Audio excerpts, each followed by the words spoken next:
Okay, while this thing, it comes full screen, that's good. I was worried that it squeezes. Actually, compared to the title that I gave in the announcement, I added a little bit because after reading the invitation carefully, it said I should talk about imaging. And I had decided early on I want to talk about MOSFETs. Well, in our case, they are related, right? We do both. But I added now a part on a short excursion on active imaging so that you also might understand some peculiarities about my presentation. Because we love coherent imaging, although it's technically more challenging and commercially probably crazy. I will show also something briefly that picks up again on a presentation of Dr. Grossman on a coherent imaging that was done here at NASA Jet Propulsion Lab. And I will also show data from SynView. This is a spin-off company from my group headed by Thorsten Löffler. So the outline of the talk is as I show here. I will start with an extended introduction on some imaging modalities, all coherent stuff, mainly from SynView. I will then come to some recent detector developments. Some of that has been mentioned already earlier talks. Then focus on my MOSFET detectors, where we do not use bolometric effects, but actually, well, you electrical engineers all say, well, it's simple resistive mixing. So you all know it. I didn't know it. I'm a physicist. But you will see there's some add-ons, there's added value, because it's at high frequency, it's not only resistive mixing, but interesting plasmonic physics.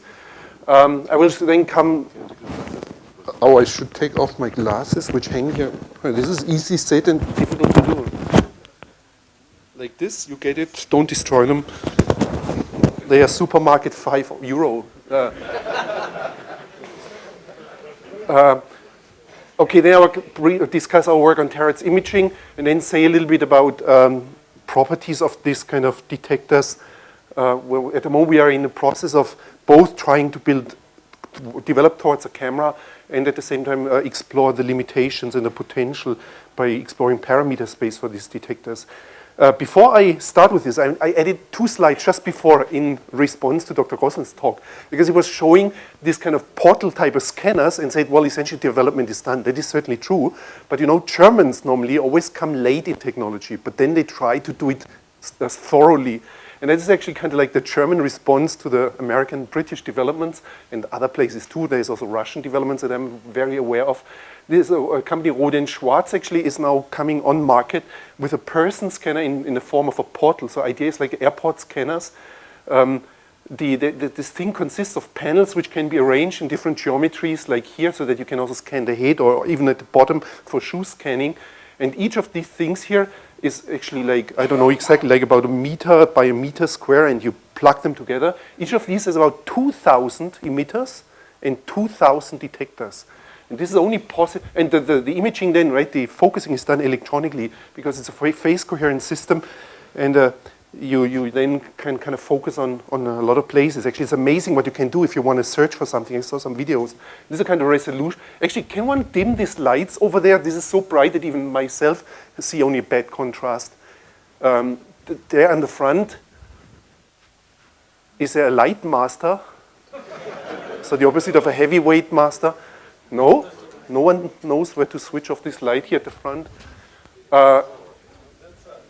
Well, okay, but if it would be darker and dimmed here, you could really see a lot of detail. This is through clothing and is typically like 1 to 1.50 meter distance. And actually, the argument here is, right, there's groups who take exactly the opposite argument, but the philosophy of Rohde & Schwarz is if you have a real good image quality, it's much easier to reliably detect a threat in an object. And here the guns, right, you see all the details. In this case, because you have a large effective numerical aperture, you see radiation essentially coming back from everywhere. The reason why this can be done with such a huge number of emitters and detectors is that they fully take advantage of the automated radar systems, right? These are distance measurement systems. So each emitter or detector, I don't know, costs probably only out of just 10 euros. And then you can assemble like 10,000, up to 10,000 in a full scale panel, but 2,000 per panel emitters and detectors. Now this is what I wanted to say with respect to the response to the first talk.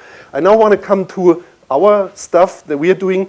We are fascinated by coherent detection. This can mean 2 things, right? Either using the phase for reconstruction of objects, like here 650 gigahertz euro coin, or actually using FMCW, like these nice animals. Not all of them, by the way. It's about only 20% of them do this ranging by frequency modulation, right? You shoot out your signal at a varying with a frequency ramp and mix what's coming back with what you're sending off right at that moment, and the frequency difference tells you something about the distance. And what I want to show is some examples of where this is being used, both there in the US in Peter Siegel's group at the Jet Propulsion Lab, and then at Thorsten Löffler's lab, his company, where they use the same kind of approaches for material investigation, non-destructive testing. It's really awful with this brightness here. I hardly can actually see what's on there because of all the reflections. This is Ken Cooper here, who's a key developer in this thing. And what is pointed out in this image is actually that if you just do a pure power detection, it would be 4 meters a... it's much better. Well, leave it. Leave it like this. I think this is a good solution. Thanks. So just briefly coming back to that other slide, right? This is how it looked like with all the details. And by the fact that it's an FMCW approach, it can actually go layer by layer under the clothing also. Okay, but coming back here, again, Ken Cooper here with this is an image taken a few 4 meters distance. And again, what had been said already before, right? You could see the gun hidden under here only if you were standing just right, that you get the specular reflection back into your opening cone of your detection system. And you just move a little bit away, you may not see anything anymore. However, then, if you take, this is a FMCW approach here, right? I have some more data in a moment, and there you can actually resolve then, also under different angles, the hidden object underneath. And this is an example where they took this on a dummy, on a mannequin. This is through a coat and a t-shirt, a jacket and a t-shirt, and had this pipe underneath.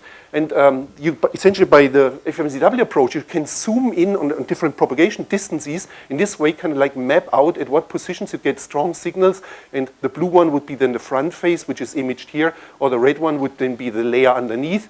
And this one here, by this bump here, essentially reveals then the existence of this pipe. This is actually a system that they use, and nowadays, recently, they went up to 25 meters to demonstrate that it's possible in principle. So the whole thing is again around 600 gigahertz with this shockingly low power, right, that you have available only at this these high frequencies. So less than a milliwatt of power for this kind of data, and this kind of optimized system then gave these pictures that were shown already, right? This is pure. At this moment is pure power detection, and indeed the same situation as before, right? Normally you don't see much. It's not because your signal to noise is too low, but because you have so much clutter, right? All the scattered light that comes off from the clothing here, from a fabric, that is actually destroying your effective response to the system. And then only again, if you're just at a lucky angle, right, then you might actually see it. This is how it looks like really. And Dr. Chattopadhyay actually gave me this video, which was taken here at 25-meter distance, right? Zoomed in also with a video camera.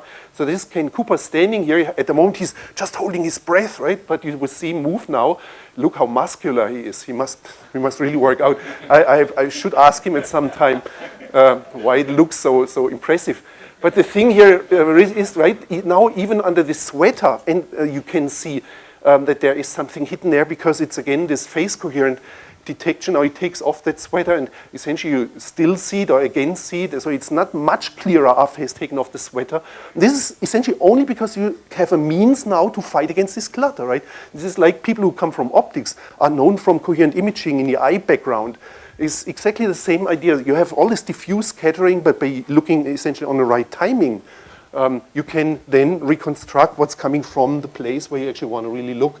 So here's an example from Synview, this company, our spin-off. This is the hand of the founder of Synview, Thorsten Löffler, and here's actually only the lens of this imaging system, which I will say a few words in a moment. And it just scanned, actually a raster scanned over his hand.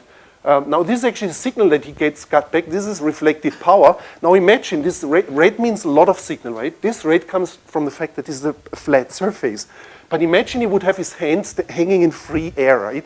You would not have all this reflection from the metal, and that means you would have no background that actually allows you to identify the hand.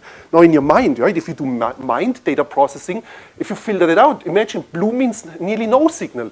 You would get from the hand a signal here, and you would have to identify it. No way that you could do it, at least we cannot at the physics department. Technion probably has means to do that. Right? If you wouldn't have the background here, you could not identify this object. This is a huge problem of terahertz and millimeter waves all the while. Now, the funny thing is, however, this here at the edges, you typically still get a bit of a signal on the kind of noise floor. And this signal then has still phase information on it.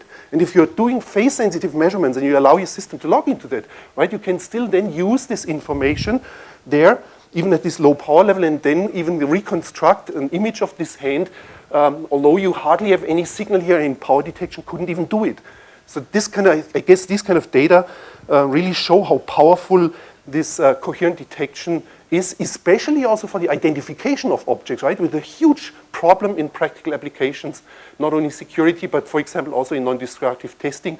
Or what I'm really strongly interested in is also in 3D imaging in robotics. This is actually a system, how it looks like, what they sell also from Thorsten Löffler. So you would like to look into this package here. And this thing shoots now, the microwave radiation is around 300 gigahertz in there. And by the FMCW approach, you get a depth scanning. Well, not through the full package, but depending on the optics that you use, typically over a few centimeters to about 10 centimeters or something like this. Now, still, this kind of image takes 15 minutes, right? Although the thing is running actually pretty quickly because, well, essentially it's coming also to cost. There is a single emitter and detector. So this is a typical head that they're using with the inside. So what you have is both an emitter and a detector in a classical way, right? This is from Radiometer Physics in Germany, a microwave components company. And these things run at 230 to 320 gigahertz and sweep in a quarter millisecond through this frequency range, right? This frequency ramping, which allow you to get the depth resolution, which is on the order of on the millimeter scale. And both are controlled here by a voltage-controlled oscillator and a time delay to offset the start distance that you want to measure at. This is the core, right? And it's one emitter and one detector that is in there. And what they also do nowadays, and we investigate with them, is an extension of that approach, also now to bring a technique very well known in military radar and also for landscape surveys, these synthetic aperture radar techniques to materials non-destructive testing. So, right, we know that typically this might be an airplane and you want to map out the landscape, and you take radar images all the while, as long as this is in a line of sight of your airplane. By this, you simulate a huge numerical aperture optical system, which in reality you cannot make. And so they now also test this for their non-destructive testing machine. So you saw before, right, there's a lens and it focuses to a certain target depth. If you take now the whole optical system out, you can still take images, and this is an example of that work, right? You combine both FMCW plus synthetic aperture technology to actually speed up also the analysis process. You can use then range data to pre-guess certain things. So this might be objects like here's a board, electronics board. There's some razor blade stuff and some medical components. Now, if you on that side, this is images taken with an optical. No, this is with a lens. These images. And so the lens is set to focus on that level here, right? This should be sharp, it's falling into focus. And if you then, however, you still have the FMCW and can essentially select effective ranges where you want to look. So that image should be sharp, but you can still look deeper or higher. And if you do this, right, and put the focus, let's say, at this height, then you see essentially a replica here of this board and this kind of, what is it called, this package from medical, for pills. And if you go to the lower plane, right, you now electronically select that range, you get actually like an image again. There's an artifact here that shows up because you have a standing wave building up between the lens and your strongly reflecting object. And then that can simulate as if there would be something the same distance but now down, although there is not something there really. So this is also one of the problems that they have in the data. And the other thing is that this object here at the bottom now looks relatively is out of focus, is unsharp, does not come out very clearly because, again, the focus was set to this higher range here. However, in synthetic aperture, the big advantage is actually that you do not have a certain depth of focus, but the whole volume gives you the same sharpness of the signals, and that indeed comes out here in these measurements. Now, in this case, if you select by FMCW out the scan depth that you want, right, you now see this object here much cleaner, much sharper than before, and at the same time you suppress this artifact that should actually not be there because now you have no lens anymore and you don't get this standing wave. So one can see, right, that this coherent kind of imaging really gives you lots of possibilities to play, although it comes at the price that everything becomes more complicated and more challenging, more expensive. I now want to come to these detectors, to a bit short survey on the recent detector developments, and that also motivates how we got in there. Well, a long time ago, I always thought that the big arrays and making terahertz detection cheaper, terahertz imaging cheaper, would come from Schottky diodes. This has not really happened, at least to my knowledge. Right? I wouldn't know where to buy for at least a reasonable money an array of Schottky diodes. I know there's groups, for example, in Italy who try to develop that now, but it seems like in detail it's a pretty challenging task because of the small structure sizes involved. So there was, from my point of view, there was a real breakthrough in terahertz imaging with this paper of Twing Hu's group from the MIT in 2005, where they simply took an infrared, I think it's a Honeywell design, isn't it? Infrared bolometer, and to everybody's surprise showed that you could actually get terahertz images with a rather good noise equivalent power of about 300 picowatt per square root hertz at the frequency of the quantum cascade laser. So this was not designed in any way for terahertz frequencies, but it's an infrared bolometer. And the other thing that for us was really amazing was this work that was now based on the silicon MOSFETs that I will describe in more detail. Now this is work from the Montpellier group, Knapp's group, who in 2006 showed that with silicon transistors, without any antennas on here, the wires actually acting effectively as antennas, they could get a signal with an estimated noise equivalent power on that order of 100 picowatt per square root hertz. But this number at that time didn't really mean too much in detail because there was no real antenna. And that brought us then actually to develop a well-coupled system, actually, by the way, together with the Wuppertal group, so who's in your consortium, because we're physicists and didn't know about circuit design at that time, so we teamed up with them. Now we also do our own designs in this.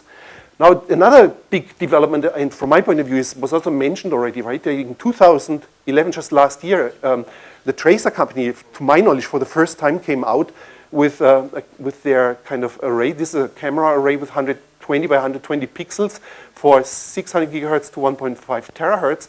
This thing is specified with the NEP, average NEP, I guess, 2 nanowatt per square root hertz, so not too good, because they have apparently quite some variations in the performance.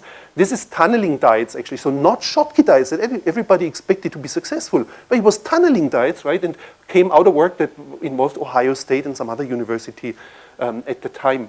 Now, they also sell single individual pixels, which are much better, are specified with about 100 picowatt per square root hertz NEP. Now, other developments now closer to home turf here is there's at least 2 systems now coming to market based on microbolometers. NEC is already on market with, I think, cost 60,000 euro, just the detector head to recover the development costs. And this is a development from Leti in France at Grenoble, right? They are at the moment in negotiating with their partner, industrial partner, and ULIS, and will probably also come out now soon on the market. This is a 320 by 240 pixel array for 2 to 4 terahertz. You see there's a suspended bow tie antenna, and there's a thermometer, not in direct contact with it, but just field coupled to the whole thing. This is now optimized for terahertz waves, and they specify, they give a NEP, at least at the last conference, terahertz conference, of 1 picowatt per square root hertz for this system. So this is kind of like the field that we play in, right? And it's amazing how now just recently, about the last 2 years or so, companies really came in there to help develop the system, because for such a long time, right, this was all dedicated technologies, often coming from radio astronomy or military, and expensive, not easily scalable to large volume. It was always so sad, right? At the same time, you have all this imaging technology using silicon 3.5 technology, where they know how to make things cheap, at least if it comes in large numbers. So we were like most here were and are motivated with trying to tap onto that kind of technology to get in here. So what you will see is what I will present to you is not pushing this to the limits of what you can do with silicon. In our motivation, there's always in this thing here with the cost. Well, probably because we have SynView in the back. So we are mentally biased to trying to make solutions cheap and affordable for these arrays and the detectors. And one can go quite a bit further in using all the top-notch possibilities of silicon technology. Okay, so a little bit of a history now to this, and later we'll describe how it works in more detail. This whole thing, to my knowledge at least, started in 1996 with this paper here from Diakonovsky, two Russian theoreticians, one now in US and the other in Montpellier. And they predicted if you take a transistor and now look at how it behaves in a non-quasi-static situation, right? You would couple here your signal, the AC signal in terahertz signal, and then they predict actually you would get a signal here along the channel. Note that the guys of you who come from resistive mixing, they know that you would also need to couple this signal not only here like gate to source, but also on the drain, that you get also a AC drive here. This is not what's happening. There's no coupling here, right? This thing is free hanging. So they said even in this case, you should get a rectified signal, a DC signal here at the outcome. And funnily enough, and I think at that time not really appreciated really properly, is 2 years later, it was shown that this system works with Algas-Gas HEMS or Algan-GAN HEMS or HFETs as they call them there. And the people there in this group, they used the radiation from a molecular gas laser at 2.5 terahertz and could detect it. This is 30 times higher than the cutoff frequency of these devices were. And at the time, I think a lot of people thought, well, it's probably an artifact. And there were actually a lot of artifacts in that field, right? A lot of papers are not valid anymore under the light of what we know nowadays. But this turns out was true, right? It was a real DC, a rectified signal, as it should be on that physics. And it was the first demonstration of that this can really work.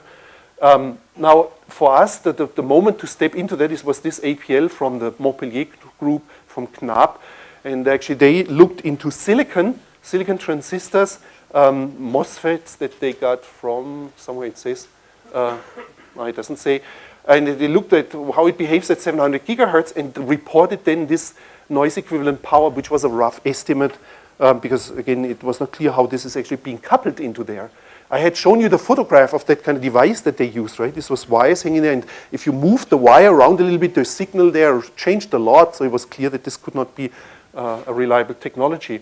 So we started, this is again this picture here, right? The contact pads and the wires going there, and then coupling by luck into the device. Okay, so we then teamed up with the Wuppertal people. At the time, it was still in Siegen, and now developed antenna coupled systems. So what you see here is this was the kind of devices that we used at that time. This is a top view. The antennas are these patches here with the dimensions as given here. Each of these is an individual pixel. Somewhere there is 2 transistors and some amplifier circuit. Here's the circuit shown, right? This would be the patch. This operate in differential mode. You have 2 transistors to suppress the common mode signal, some wave guiding, and then here a 43 dB voltage amplifier, which also limits the bandwidth of this thing. Now these transistors have, if they are tuned to their optimum condition, a cutoff frequency of 35 gigahertz for conventional operation, but at the operation points that we use, it's much lower, more in the range of 15 or so gigahertz. This was used using here a quarter micron technology for that purpose. This is a closer view of this kind of system. This is again one patch with here the transmission lines going to the transistors, which were sitting outside there. And this is actually cross-section. The reason why we use the patch is, again, here comes this thing that we wanted to use it as cheap as possible, right? This is standard silicon CMOS. So this is doped material, doped substrate. And we want to, in order to avoid substrate losses, what was done in there is that you pull through the whole thing here a metallic ground plane on the first metallic layer of your technology, and use then the top layer that they provide you to form your antenna. So this would be the top metallization layer of the technology, right? So that means the radiation that you have in there, right? You get the field oscillating, but essentially for these active regions like these protection diodes or the transistors, it never sees the ground, the doped ground. And we could show by leaving out the ground and using also dipoles and other thing that this gives, at least at higher frequencies, like 600 gigahertz, quite a better performance, much less losses than if you use other kinds of antennas and let the wave interact with the doped substrate. So typical data that we got was at this time 300 picowatt per square root hertz NEP and 70 kilovolt per watt of responsivity, including the amplifier. This was data that were taken at the time. What struck me was really how well you could kind of like simulate the measured data with your standard code with some add-on also for the plasmonic behavior. So this is the simulation, blue data are the measured data.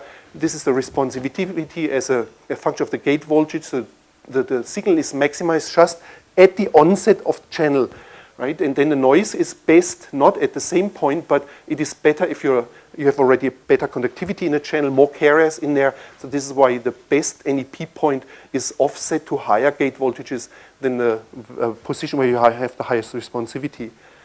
Now, nowadays we still use patches and also experiment with other antennas, but the thing looks a little bit different nowadays, right? We actually now pull the transistors under the antennas. So this would be, again, the technology, right? There's this metallic ground plane. Here's the silicon. This is a dielectric layer, which in this case, L Foundry in Germany, now in France, offers then 7 micron of dioxide nitride as dielectric layer, and the top metallization here to form the antenna.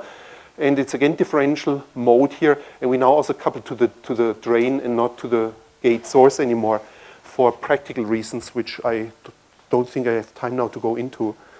The field is now developing very rapidly since we came out with this kind of first data with the 300 picowatt per square root hertz. Both in Wuppertal, they are now working on that, and there was a Californian group that published something recently on that.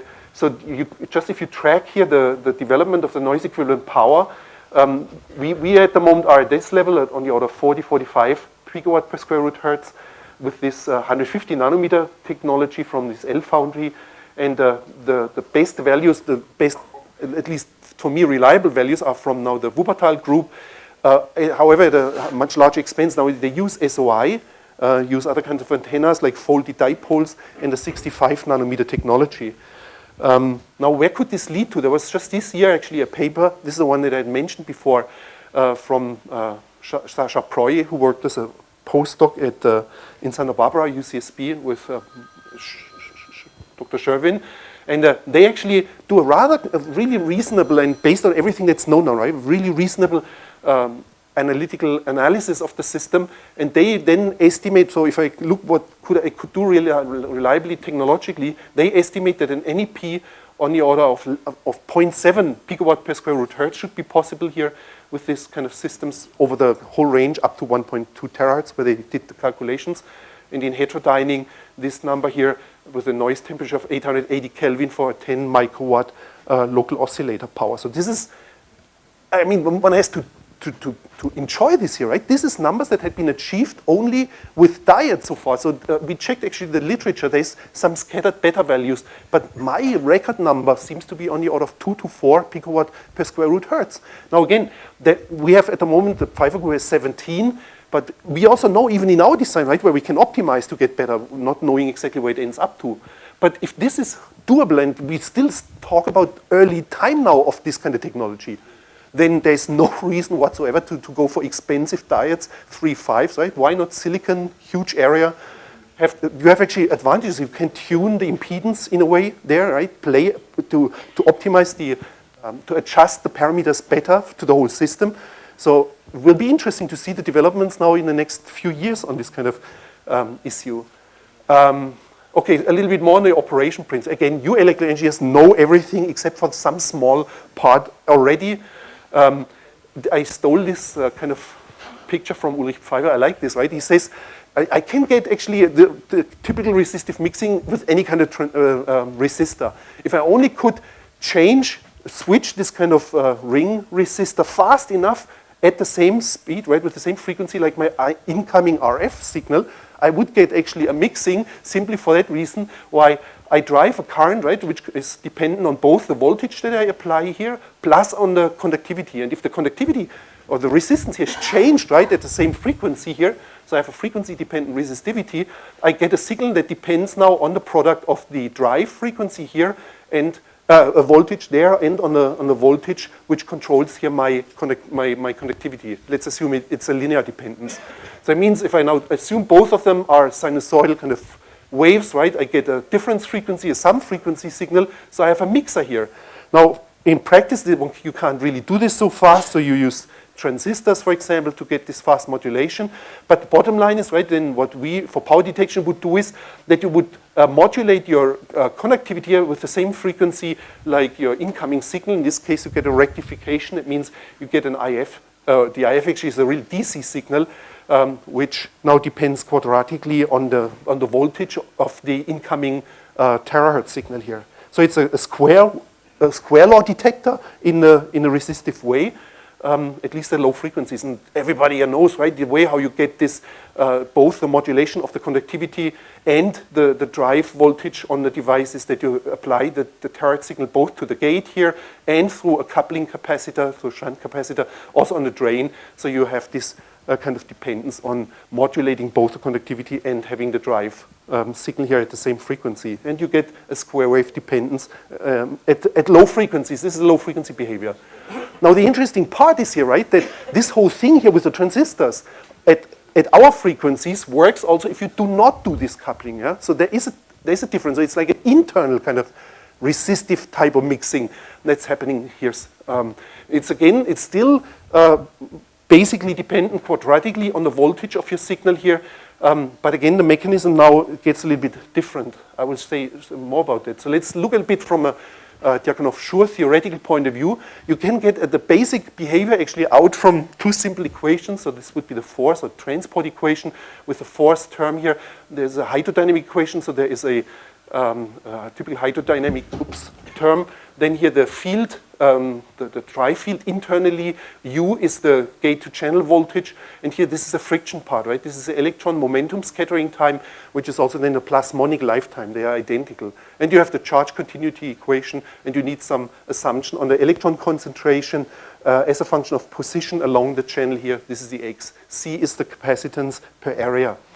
So now if you apply, if you now apply a voltage with a DC contribution for biasing and an AC component, right, then it turns out actually that this is the term that gives you the coupling, right? You have the density, the carrier density in there plus the velocity of the electrons in here, and so both of them depend now on the voltage, the gate voltage and the source drain voltage, and you get here the term that generates the rectification. Now it turns out that if for parameters like our silicon transistors, where the scattering time, electron scattering time at room temperature is rather short, on the order of 50 femtoseconds, then you fulfill actually a condition that the terahertz waves, right? Let's say if we focus on frequencies terahertz and less times tau, that this you're in a condition much smaller than 1. So this would be a quasi-static kind of approximation, and that means you can actually neglect the first term and also the second term under these conditions, and the situation gets much simpler, and you actually can represent your transistor as a simple RC transmission line. And this is actually also a good point that this is easy to implement now also in circuit simulators, right? So at least now these things I will show you later that they play a role at higher frequencies, but not at the, let's say, for us, not at the range up to a terahertz or so. Okay, now if you do this, you can now simulate. This was published here in this paper. I show you now the following. What you will see in a moment is essentially a time development of the following signals, both the carrier density here in the channel as a function of space. Now this is along your channel, right? This was for a 250 nanometer long channel. So there would be the source, the gate, and the drain, and you have this whole region biased. So on one end, you see the carrier density, or respectively the density oscillations. This is a momentum plot, right? What you see is actually that these oscillations, the amplitude decays exponentially. This would be an overdamped plasmon what you're going to see. What you also will see is a rectified signal, and you can see here already that the rectified signal builds up essentially on the distance into the transistor as the plasma wave decays.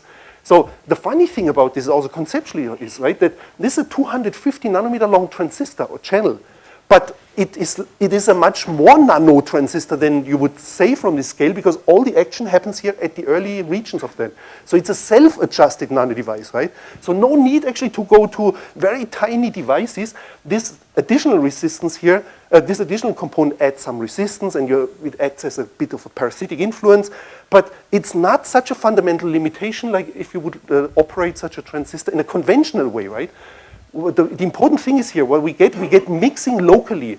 For this to happen, you do not have to drive electrons all the way through the channel, right? There's one subtlety to that, which I may say in a moment. But essentially the mixing, if you talk about more or less a CW wave coming in, mixing happens locally and you do not need to drive electrons through the thing anymore. So the RC cutoff, the transit time cutoff does not play a role.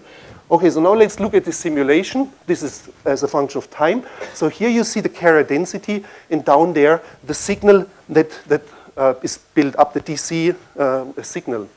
Now note the following. When I switch this on, you will see, well, perhaps first look at the carrier density. I should let it run twice.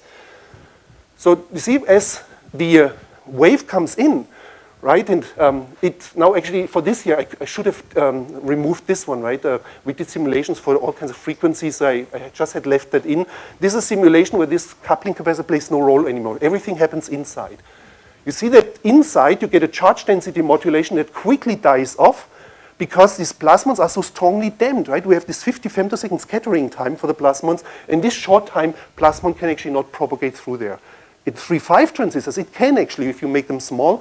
There you might also consider then this thing coming back and forth. This is called the resonant case.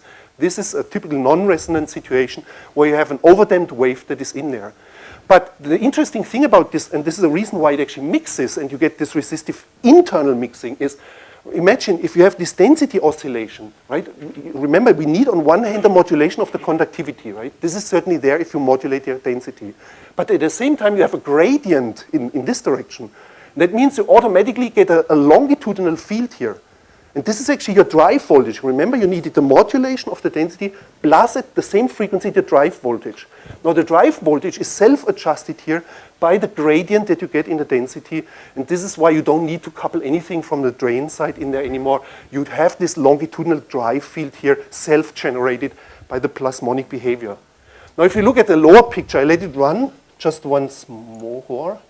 You see how this rectified signal at the beginning oscillates like crazy. And then after some time, we talk about now 15 picoseconds or so, it stabilizes and you now get at the output a stable output signal. Now, initially, right, if you assume you step function kind of like set in your terahertz wave, there you initially have to drive carriers in there and they have to kind of like settle in a certain, in a stabilized mode. And so for the onset, you still are stuck to the typical transit time aspects. But then if your wave keeps coming, then it's stable, right? And you can detect far above the cutoff frequency. But that means, right, if you want to use this as a rectifier, let's say for radio signal, to transmit data, if you modulate it, let's say you have a terahertz wave carrier and you would like to detect it with this, you could then still not modulate signals on top of your carrier faster than the cutoff frequency. So this limitation is still there. But for us, we are not interested in that part. But it's still high, right? We still talk about here tens of gigahertz. So still a bit data recording speed possible. Okay, now to terahertz imaging. Sure enough, you can do power imaging. And this is one early example that we did. I should say up to now, we have not really finished a full array yet. I hear Ulrich Pfeiffer is close to having a full array, but not us yet. So you can also do heterodyne detection. The heterodyne would, in this case, we did in this way, right, that we had both one source here for the image illumination of the object, another source then coupled onto the focal plane array, and to see what happens. Indeed, with this image, you can see how much advantage this brings. So this is like a typical dextrose tablet where you packed in some paper and other stuff. So here the signal is already quite attenuated in direct imaging, but with heterodyne imaging, you get significant improvement that you can see here already. In principle, could even are close to being able to read this, what is standing here. Now, because it's heterodyne, you have the phase information, can use the phase information now for this kind of reconstruction of a surface if it's not a too difficult one. So this would be a leaf here. What we do at the moment is, right, we really want to have a larger a focal plane array, a big focal plane array. For us at the Pure University, the killer is this thing here, right? The first mask set is 100 to 150,000 K, and this is, you can easily go up there with more expensive technology. Now, this is when we talk about something on the order of 1,000 pixel array and more. Because still terahertz waves are still long wave, and your array ends up being some centimeters squared. What we do is we cheat. We take actually the fact that when we order, make a circuit design and order it, we get 40 wafers back. And the funny thing is, right, this is what I like about silicon. If we get the same, use the same mask and order it again, it costs the first time 1/3, the next time 1/10, and so it goes down rapidly. So at the moment we plan, or actually at the moment in the process of using this thing. This is small, right? This we could buy rather cheaply for 10K or something like this. Get 40 of them and take from this 40, how many do we, 3 times 7, and are assembling them in a larger array, which unfortunately is not really fully finished yet. We're close to it, but I hope we soon can do real-time imaging with this kind of fake focal plane array. We did, however, one test whether it's actually feasible, because one has to really be careful. At these frequencies, power is not abundant. So we wanted to check whether such a big investment actually makes sense. And there I have to point out the funny thing, right? If you look in the literature, most imaging data were taken that way, that you take your point source, illuminate a point of your object, and then focus that on the detector. So you do, in reality, point-to-point-to-point detection. This is not what you want in real life, right? If you want to go real time, but you need to illuminate the whole thing with an area. And that means attenuate the power. Now, then you go onto your focal plane array, right? You illuminate the full array, but each point here on the object is an image onto your detector, as it should be. But again, you illuminate the full array. Don't forget this. Now, this is especially interesting if you go heterodyne, because then you also distribute your local oscillator power, at least if you do it from the outside. So we took one of the wafers, right? You use some pixels, like in this example, for example, 3, or in one case 7, and then raster scanned this through there, but now with the fact, right, that the whole area was illuminated. The full object, a few centimeters, was illuminated, and the whole thing came on the let's say this would be our image plane, and with the raster scan then this detector through the image plane. But having this attenuated power, and to our relaxation, then it turned out that we can still detect in real time. So again, this was raster scan. So what we did is we scanned, which was just sitting 20 milliseconds effectively on each effective pixel location. Just one scan. So this would correspond to about a 17 Hertz frame rate. So this is what we would see through such a package. Image is not too good, but let's say we have, under these conditions, would have 20 dB dynamic range. And if we do heterodyning, now that is a crazy kind of heterodyning, right? Because you take an LO source, again, only about a quarter milliwatt that we had, and you distribute now this power, which is not high anyway, over this whole area of your detector. So we use externally coupled heterodyne power. So both the radiation from the source is distributed and the LO is distributed. So each pixel gets only 5 nanowatt of power, very low. Still, you see an advantage, and the key number here is this one, right? Before it was 20 dB on axis dynamic range.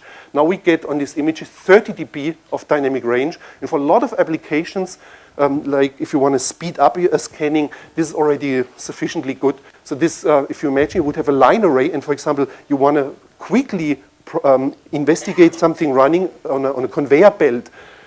This is already good for quite some inspection purposes. Okay, phase information can use again, should not dwell. A little bit on exploration of parameter space. High frequencies, cryogenic temperature. Question was, how high can one actually go in frequency? Now what I want to do in this slide, I can like summarize what I discuss in some more detail later on. So if the chairman stops me at some point, I can kind of like stop then. At low temperature, 40 Kelvin, you should say 40. We get an NEP with these transistors that have 43 now at 3 picowatt per square root hertz and 3.5 kilovolt per watt. And we can detect with a reduction in the responsivity, we tested until now up to 4.3 terahertz. So this is a key statement. So at least the principle, detection principle, works up there. And this is transistors that have a cutoff at our operation point of 15 gigahertz, right? 15 gigahertz, and we detect 4.3 terahertz. Now, again, I can also skip this one. People have tried already to use 3.5s for that purpose. So there was INGAS, indium phosphide HEMS at 10 Kelvin. This is a collaboration between the Montpellier and the Vilnius group there. They use molecular gas lasers for that purpose. This is only point-to-point imaging. And this is here another one with gallium arsenide field effect transistors. These were, I think, also low temperature. No, this was room temperature, but signal to noise was not real high. Now, what I want to do here is again come back to the fundamentals a bit on this kind of mixing. The reason why we're puzzled about this is that the theory from Dyakonov-Schur does not include a killing factor, except for parasitics outside influences. Now, if you go through the theory of this Dyakonov-Schur type, you get the rectified signal, and it depends on the incoming. This would be the terahertz signal, UA squared, divided by 4 times here the voltage swing, the source gate voltage, the bias voltage, minus the threshold voltage. And all the complications would be in this function here, right? The function contains the physics, essentially, of this transistor. Now, what I do now, I plot here this factor F that you can calculate there from Dyakonov-Schur theory. And remember, right, that this essentially is directly proportional to the signal which you would detect then. Now, let's say we look only at the transistor, no capacitive coupling, no capacitive shunting. Theory predicts at low frequency, transistors doesn't detect anything. Then this internal resistive mixing sets in that I described to you before. This is this region. It would saturate here, but then comes these terms that I had neglected before, which actually improve the responsivity by another factor of 3, at least according to the theory. This is indicated here. Now what we did then, but let's keep for a moment, right, that at least, although with a strong roll-off, one can detect also at 3 terahertz.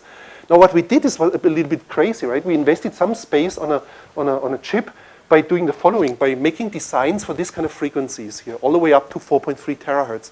So what you see is this would be a 200 gigahertz antenna, and this tiny thing is a bit buried, right, because the metallization is actually under a dielectric layer, is for 3 terahertz, and this goes still up to 4.3 terahertz. So on one chip, we had all these kind of patch antennas for different target frequencies, and that means you needed to rescale the antenna. And because I'm still amazed about that, I want to show you this, right? For those among you who are not from silicon or from circuit design, this would be a typical layer structure as you have it, right? You would have here your active transistors, active components on the silicon, and then you have all these metal layers that you might use for different purposes, and dielectrics in between. And again, we had used here the topmost metallization before for the antenna, and the lowest metallization here for this ground plane to shield. Now, what we did in this design, right, if we go to high frequencies like this 4.3 terahertz, we had to take not the topmost, but kind of like really the second lowest metallization for this, which meant that we only were left with a half a micron of metallization between ground plane and top and the antenna, and the antenna shrank to about 15 microns squared. So we have no clue yet whether this actually that this still really hits our design frequency, but it was designed for the molecular laser lines. Now what I want to show you is this was the data that I showed before for a single transistor. And by the way, this is the typical line width that we get on this log plot for the line width of the patch antenna, right? It's a narrow band device. So this is, from practical point of view, perhaps a disadvantage for some people. Now, if we do take these individual transistors, right, designed always for these frequencies where you see them positioned, this is the response that we got, right? So high responsivity there at the lower frequency, 600 gigahertz, and then this would be 4 terahertz. You see a roll-off, but still detectability here, a good detectability at these high frequencies. Now, the thing is, right, what we're doing at the moment is, because the line width of the antenna is so narrow, we can by no means be sure that we actually have made the design right. So you wouldn't believe it, but we are so crazy at the moment, right, that we have now gotten beam time at a free electron laser. So we want to, actually one reviewer wrote, you want to test a highly sensitive detector and use one of the highest power sources for that purpose, but he's in the end accepted the proposal, and we just next month actually have the beam time. What it allows us to do is actually sweep over that frequency range, and with a lot of power you have a lot of possibilities to play, so it's on the safe side. We also tried another source which did not really work out, because the source made problems. So I hope the next time I could show them how it really looks like, right? And then we want to compare the results that come out, the roll-off with the theory. Because at the moment it looks like essentially this would be a typical RC roll-off. We have measured that the parasitic capacitances that we have are 0.3 femtofarad. And then with the dominant impedance of the patch antenna, this should be the kind of roll-off that we would expect. And you see, it's lower.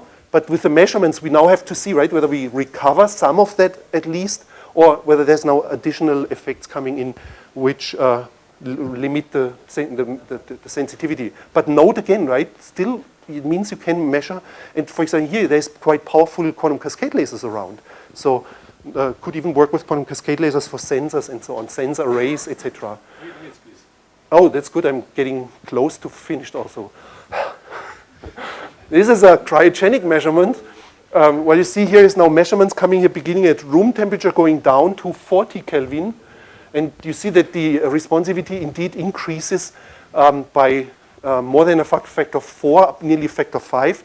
Actually, lower than at lower temperatures, you get simply freeze-out punishment, right? Your carriers are not there anymore. But if you would design specifically for low frequencies with higher doping density, you could get also better operation than at lower temperature if for some reason you would like to do that.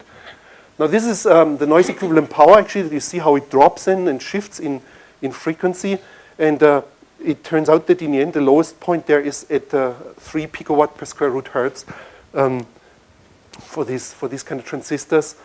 Which is consistent with this increase here, right? The NEP is determined by on the responsivity, and if this gets better, it drops, and at the same time also the conductance here gets better, which also leads to a reduced NEP.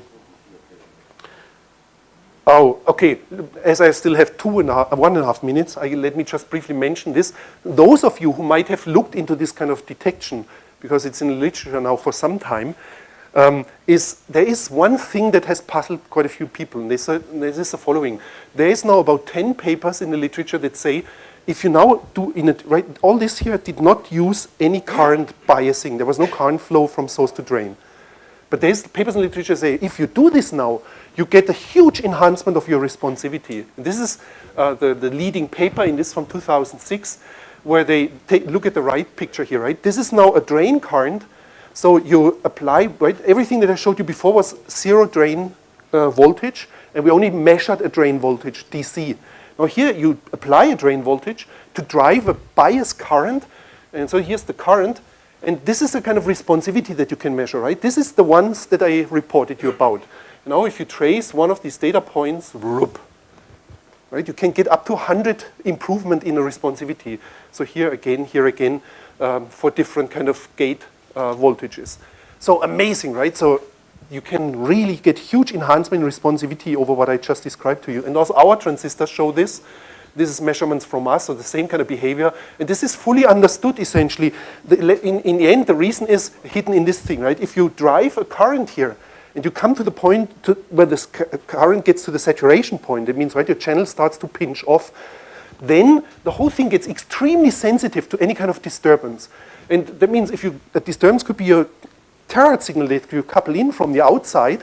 This is a disturbance to which the system here at this critical point reacts extremely sensitively, and in a simple theory, it even explodes to infinity here, the responsivity.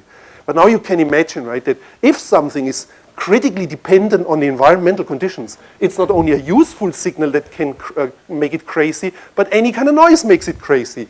So we spent a lot of work, and I just show you this one slide out of a very detailed investigation, which is just now being submitted to APL. This is in the end what comes out as the real signal to noise ratio, right? It turns out the noise goes up like hell also.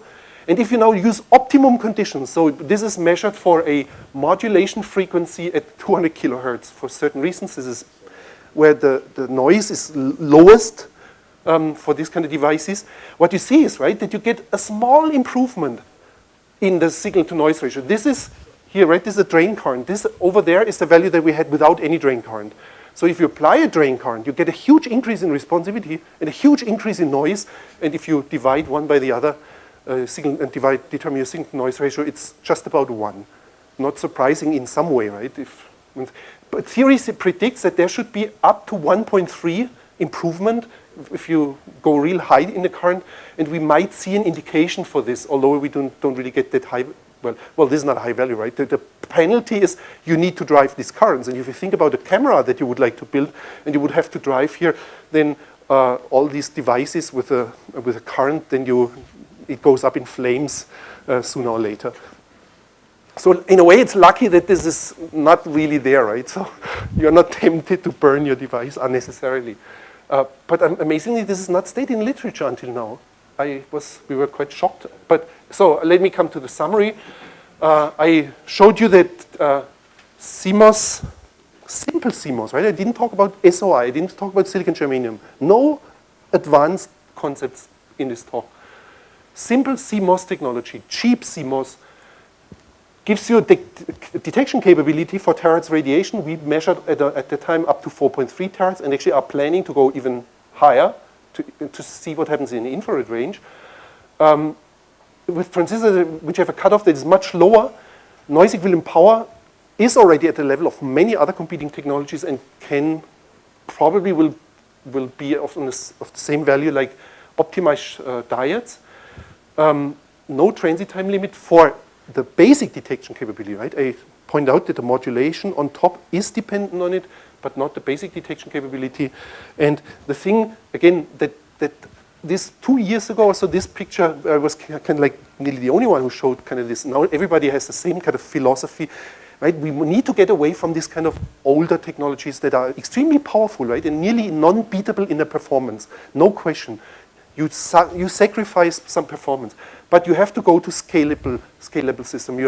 If you would go to this RPG company and ask them, build me a 1,000 pixel array based on these waveguides, you would get poor. We had actually a 32 pixel array on this technology, and this, if we would have bought it, would have cost us about 10,000 euros, just because the machining is such a huge effort for 800 gigahertz. So now you have to put this really to get away from these kind of technologies and link terahertz technology to existing technologies, right? It's a simple story that is there always when a technology needs to mature. And I think we and a whole lot of other people nowadays are following the same path. And it's extremely promising. I would not have expected 2 or 3 years ago that there's so many interesting approaches now getting hold and proving to be successful. So thanks for your attention and sorry for the speed of this presentation. Yes, many thanks to Professor Roskos for his very interesting overview on silicon CMOS transistors, as well as additional on imaging. Are there any questions? Question, yes, please, Erich.